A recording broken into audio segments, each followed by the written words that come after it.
Now 2.3.10.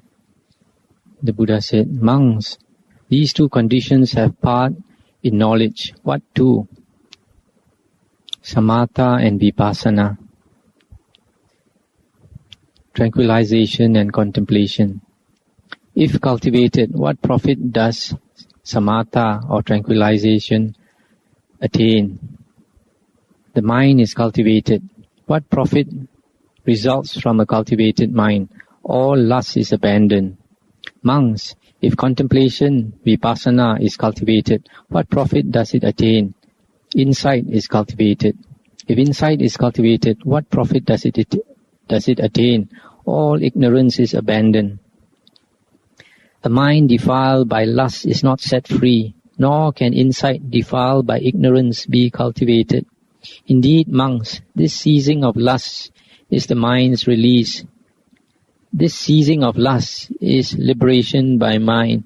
This ceasing of ignorance is liberation by wisdom. That's the end of the sutta. This is one of the suttas which are quite important as far as meditation is concerned, because here the Buddha is saying that two conditions bring us knowledge, samatha and vipassana. The Buddha didn't say one, the Buddha said two conditions result in knowledge, samatha and vipassana. And then the Buddha says that by cultivating samatha, finally the lust is abandoned, and by cultivating vipassana, you get insight. And then finally, all ignorance is abandoned. Sometimes people translate this word vipassana as insight.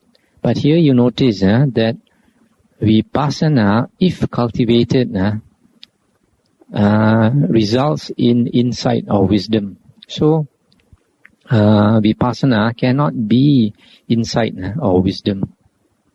Vipassana is something that is practiced, will result in insight or wisdom. Therefore, the proper translation should be contemplation. In Chinese, it's translated as Zhi Guan. Zhi for samatha and Guan, contemplation, for vipassana. And then finally, the Buddha is saying that the mind defiled by lust is not set free, nor can insight defiled by ignorance be cultivated. In other words, the Buddha is saying that both are necessary, that lust must be abandoned and ignorance must be abandoned. That's why the Buddha is saying that both samatha and vipassana are necessary. This word samatha, tranquilization, is the work of making the mind tranquil. And there are different levels for different stages of Aryahood. In two suttas in the Anguttara Nikaya, the Buddha says that the Sotapanna and the Sakadagami, first and second stage Arya, they only have perfect sila, whereas the Anagami has perfect sila and samadhi, and the Arahant has perfect sila, samadhi and panya. So you can see that Anagami and Arahant have perfect samadhi, which is always stated in the suttas to be the four jhanas, or at least one pointedness of mind. So from here you can see that Sotapanna and Sakadagami in the Anguttara Nikaya does not require jhana. So from here you can see that samatha, the practice of tranquilizing the mind, has different levels for Sotapanna, Sakadagami, Anagami and Arahant. Samatha also leads to the lowering of the reduction of the hindrances. And in the Samyutta Nikaya and the Anguttara Nikaya, the Buddha says the condition for seeing things as they really are is samadhi.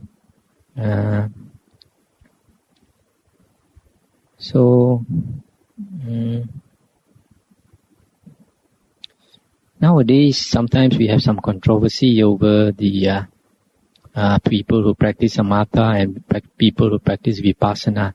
But sometimes people get confused. The controversy should not be about whether samatha is better or vipassana is better, because both are necessary in the Buddha's teaching. if there's any controversy, it should be whether the Buddha's teaching is to practice both samatha and vipassana, or is it only that one is necessary, just as nowadays some people are saying that only vipassana is necessary but samatha is not necessary.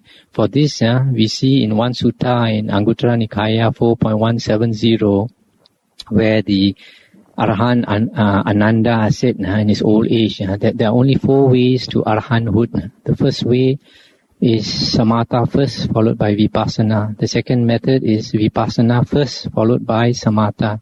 The third is samatha and vipassana at the same time. And the fourth is that you contemplate on the self, and then you attain one-pointedness of mind, and then the way is made clear, and then you realize the way to Arahanthood. So from this sutta, we find that both samatha and vipassana are necessary, and there is nowhere in the sutta stated that you can attain Arahanthood without one-pointedness of mind or jhanas, as was taught by the Buddha. Now, the other day I did not explain what you mean by liberation by mind and liberation by insight. These are the 2 ways a person attains Arahanthood, and it is if we study the suttas, all the Nikayas, then we find that there are 3 ways in which a person attains Arahanthood.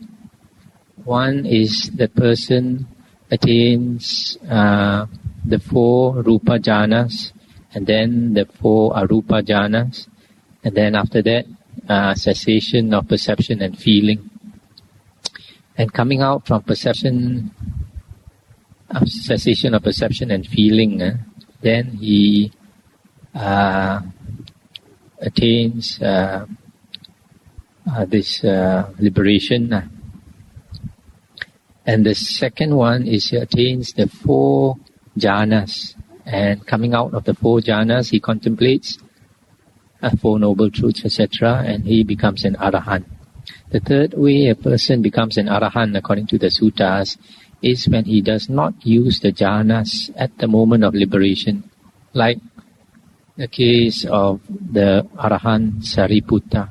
Sariputta, according to one sutta, was fanning the Buddha, and the Buddha was talking to an external sect ascetic. And because of hearing the Dhamma, as the Buddha explained the Dhamma to the external sect ascetic, Sariputta, just from hearing, he attained Arahanthood, and it is commented by the commentaries that Sariputta was liberated by wisdom. Now, there is one sutta in the Majjhima Nikaya where the Buddha said that Sariputta had attained all the jhanas, all the 4 Rupa jhanas, all the 4 Arupa jhanas, plus cessation of perception and feeling, Nirodha Samapatti. And so, a person who is liberated by wisdom, even though he does not use jhana at the moment of liberation, it does not mean that he does not have jhana. All arahants have jhana, because the Buddha said in 2 suttas in the Anguttara Nikaya that Sotapanna and Sakadagami, they have perfect sila. Anagami have perfect sila plus samadhi, and Arahant has perfect sila, samadhi, and wisdom. Sila, samadhi, and panya. So, in the suttas, the perfect samadhi is always defined either as the 4 jhanas or one-pointedness of mind. So, the difference here between liberation by mind and liberation by insight or wisdom is that liberation by mind is the first 2 cases where they attain the jhanas, and coming out of the jhanas they contemplate and they become liberated, become arahant. So that is liberation by mind. Whereas liberation by insight is not using the jhanas at the moment of liberation, but because the mind is very clear due to the cultivation of jhana previously, then just from contemplation itself, that person attains arahanthood. So this is the liberation of by mind and liberation by wisdom. If you are interested in further details, you can look it up in my booklet called Samatha and Vipassana, where it's explained more in detail there. Now, the other thing about this sutta I would like to remark is it has to be read in conjunction with another sutta, Anguttara Nikaya 6.29. In that sutta 6.29, it is stated that the best condition for insight is a mind that is so concentrated that it is bright. A mind that is fully concentrated and is very bright. That is the best condition for insight. In other words, it is saying that samatha, the practice of samatha, tranquilization of the mind, will give you insight or wisdom. And the other thing mentioned in that sutta is that to abandon lust, it is very good to practice contemplation on the 32 parts of the body. This contemplation of the 32 parts of the body is a vipassana practice, contemplation. So in other words, here it is saying in this sutta 6.29 that practicing of 32 parts of the body, contemplation or vipassana, leads to the abandonment of lust. And the practice of samatha, until the mind becomes concentrated and bright, is the best condition for insight. Now this is quite the opposite of the sutta I've just read just now, because just now that sutta says that when you practice samatha, tranquilization, it leads to the abandonment of lust, and vipassana will bring about insight.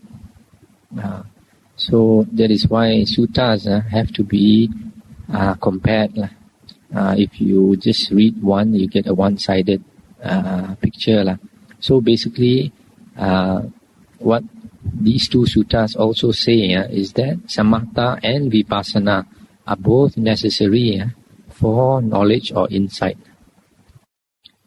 Now we come to the next sutta, 2.4.1. The Buddha said, "Monks, I will teach you the condition of the unworthy and that of the worthy. Do you listen to it? Attend closely and I will speak." "Yes, Lord," replied these monks to the Exalted One. The Exalted One said, "Monks, the unworthy man is ungrateful, forgetful of benefits. This ingratitude, this forgetfulness is congenial to mean people. It is altogether a feature of unworthy people, this ingratitude and forgetfulness of benefits. But monks, the worthy person is grateful and mindful of benefits done to him. This gratitude, this mindfulness is congenial to the best people. It is altogether a feature of the best people, this gratitude and mindfulness of benefits." That's the end of the sutta.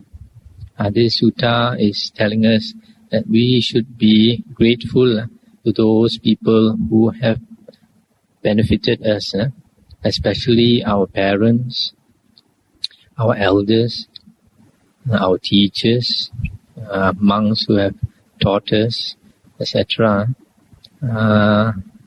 And we should know that a person who is ungrateful, according to the Buddha, is a mean person.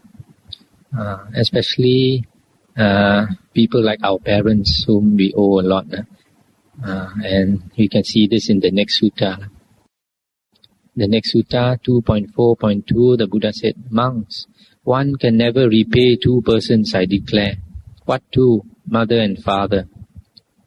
Even if one should carry about his mother on one shoulder and his father on the other, and so doing should live 100 years, attain 100 years, and if he should support them, anointing them with unguents, that is fragrant oil or something, kneading, bathing and rubbing their limbs, and they meanwhile should even void their excrements upon him, Even so, could he not repay his parents? Moreover, monks, if he should establish his parents in supreme authority, in the absolute rule over this mighty earth, abounding in the 7 treasures, not even thus could he repay his parents. What is the cause of that? Monks, parents do much for their children. They bring them up, they nourish them, they introduce them to this world. Moreover, monks, whoso incites his unbelieving parents, settles and establishes them in the faith. Whoso incites his immoral parents, settles and establishes them in morality.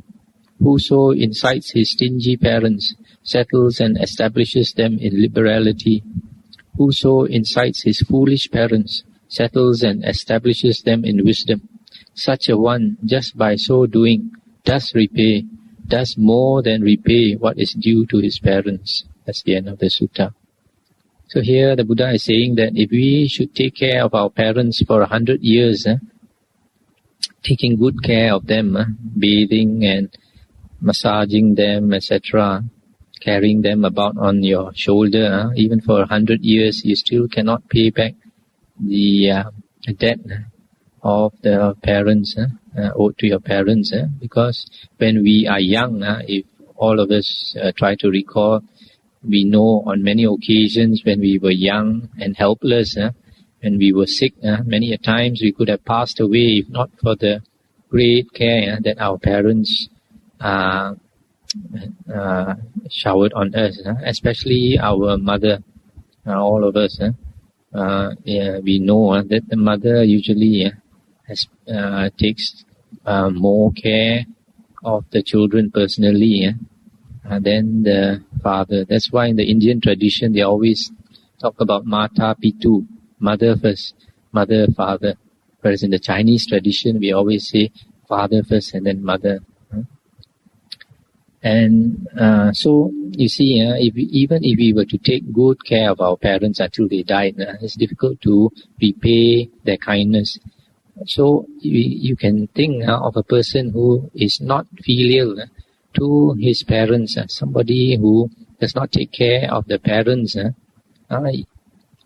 after the parent has passed away, I've seen for myself somebody who was not very filial to the parent, and after the parent passed away, the remorse is very great, on that person, because the feeling that you have not done what you should have done to somebody whom you owe so much, it weighs down heavily on your conscience. Then the last part, the Buddha said, if we want to repay our parents, there are 4 ways where we can repay them, and repay them fully and even more than what is due. One is, if they do not have faith in the Buddha, Dharma and Sangha, you bring them to listen to the teachings of the Buddha, or you lend them tapes to listen, etc., and so that they have faith in the Buddha, Dharma and Sangha. Then you have there's one way you have repaid your parents. The second one, if they do not know how to keep the precepts, they don't know about Sila, you teach them to keep the 5 precepts. That's another way you repay them, so that they are established in Sila. The third way is if they are stingy, they don't know how to do dana, offerings, then you teach them to like to do charity, to be generous. That's the third way. The fourth one, if they do not have wisdom, and you teach them the Dhamma, or you get them to listen to cassettes, etc., of the Buddha's teachings, so that they understand, and then their wisdom grows. These are the 4 ways that any one of them, or all of them, we can use to pay our parents' kindness. Why are these 4 ways important? Because you bring the parents into the right path. By having any one of these 4, if they are well established in any one of these 4 things, faith in the Buddha, Dhamma, Sangha, keeping the Sila precepts.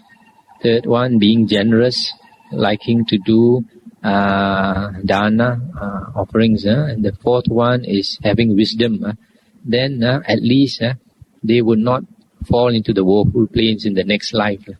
And if they are well established, especially like in wisdom, they might never ever fall into the woeful plains again, and slowly get out of samsara. Now, the next sutta is 2.4.4. Now the house father Anathapindika came to visit the Exalted One and saluted him and sat down at one side. So seated, he said this to the Exalted One: Pray, Lord, how many in the world are worthy of offerings, and where should an offering be made? Then the Buddha answered, 2 in the world, house father, are worthy of offerings, the learner and the adept. These 2 are worthy of offerings in the world, and here an offering should be made. And that's the end of the sutta. Now this is one of the suttas that we need to comment on, otherwise people may have some wrong bias interpretation or extreme interpretations. The Buddha is saying that 2 types of persons are worthy of offerings, and these 2 types are Aryan persons. The first one is a learner. A learner is what is called a Sekha. Sekha, S-E-K-H-A. Sekha means one who is training. And one who is training is a person who has attained the first path, or the first fruit, or the second path, or the second fruit, the third path, or the third fruit, and the fourth path. These are the 7 types of persons. And the adept is the Asekha, A-S-E-K-H-A, Asekha.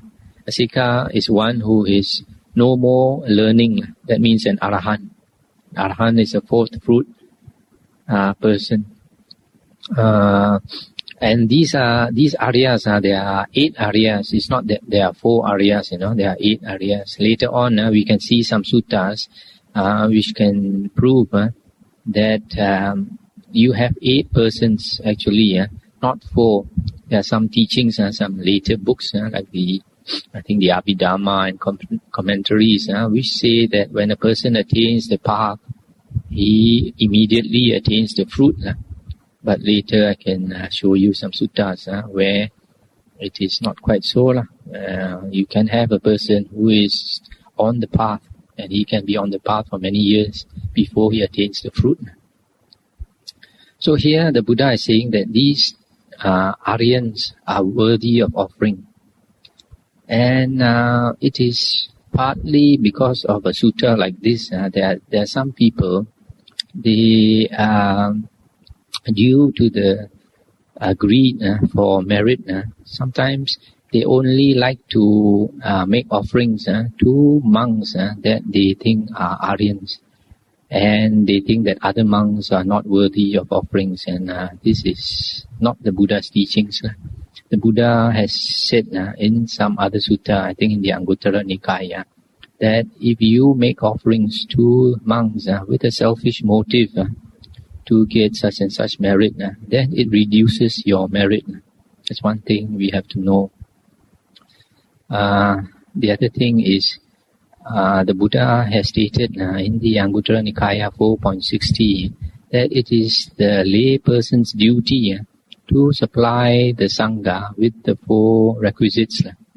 The 4 requisites that a monk needs are the 4 essentials of existence. The first one is food, the second one is robes, the third one is place to stay, and the fourth one is medicine or medical care. And the Buddha said it is a lay person's duty to supply monks with these 4 requisites. And if lay persons don't take care of the Sangha, then who is the Sangha to turn to? They might as well disrobe and earn their own salary if lay people don't support them. And Another thing is, there's another sutta where the Buddha said, in the future, I don't have the number of the sutta offhand. The Buddha said, in the future, there will be monks who wear the yellow robe, and they might be corrupt. They might not keep the precepts, and they might not practice the spiritual path, etc. Even then, the Buddha said, if you make offerings to them, still it is meritorious. Why? Because if we make offerings to the Sangha, then it helps to perpetuate the Sangha. And even if at a certain stage the Sangha do not practice well, later there's always a chance that you might get Arahants again. Just like in Sri Lanka, certain countries like Sri Lanka, there was a time when the monks were corrupt. And so some people were so disillusioned that some monks, they went to Burma, they went to Thailand to reordain and come back and establish a new chapter, a new sect of Sangha, like for example the Siam Nikaya in Sri Lanka. It was started after a monk went over to Thailand, reordained with the Thai Sangha and came back. He wanted to change the Sangha. So it is important for lay people to continue to support the Sangha so that the Sangha can continue. If it is cut off, then it is forever cut off. And the Buddha said that it's always more meritorious to offer to the Sangha than a single monk. That's why we notice in the Vinaya, the Buddha's mother, that means the lady who looked after him as a mother, is actually his foster mother because his real mother died very soon after he was born. And the foster mother became a nun known as Mahapajapati. And after she became a nun, she decided to make a robe and offer it to the Buddha. So she came, and because of the love for the Buddha and the respect, she personally offered this robe to the Buddha. And the Buddha, out of compassion for her, refused to accept. The Buddha said, please offer it to the Sangha, because the Buddha wanted her to have more merit. But because of her sort of some attachment to the Buddha, the love, she didn't want to offer it to the Sangha, even though the merit might be less. She wanted to give it to the Buddha. Second time she came and offered it to the Buddha. Second time the Buddha refused, asked her to give it to the Sangha. Third time she came and offered to the Buddha. Third time the Buddha refused, asked her to give it to the Sangha. Both also had mutual love for each other. One wanted to give it to her, to him personally. The other one, out of love for her also, wanted her to have more merit, asked her to offer it to the Sangha.